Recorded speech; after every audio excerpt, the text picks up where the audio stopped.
My name is Moses J. Newsom, and I'm from Central Florida. I went to the journalism school in Missouri. I started work at the Tri-State Defender newspaper in 1952. Joined the Afro-American newspapers in 1957. And my first story was Little Rock, where we got chased around a bit. I was late on the Freedom Rides, and I was on the bus that burned up in Alabama. A little later, I was down at Ole Miss when Meredith was able to get into school down there.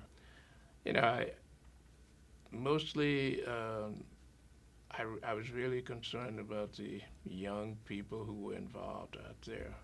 Um, they were just absolutely marvelous and some of the bravest kids you ever saw. And I never forget the story of the young lady in Little Rock who went up there one morning by herself. Uh, Mrs. Bates had indicated that the kids would not be going up that morning, so she went up there because they didn't reach her by telephone the night before. And they turned her back when she got up there, and a group of people just surrounded her and gave her an awful hard time. When I heard about it, I rushed over to talk to uh, parents were a little reluctant to have her talk to anybody at that time. But she knew me because I'd been hanging around Elsie and Daisy Bates' home, for a couple of weeks. And she said she would be willing to talk.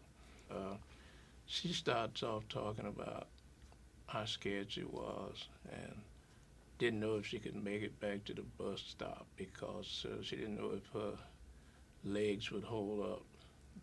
And then she said something about, I didn't know people could be so cruel. After that, the next thing she said was, but I'm going back up there as soon as Mrs. Bates said we can go.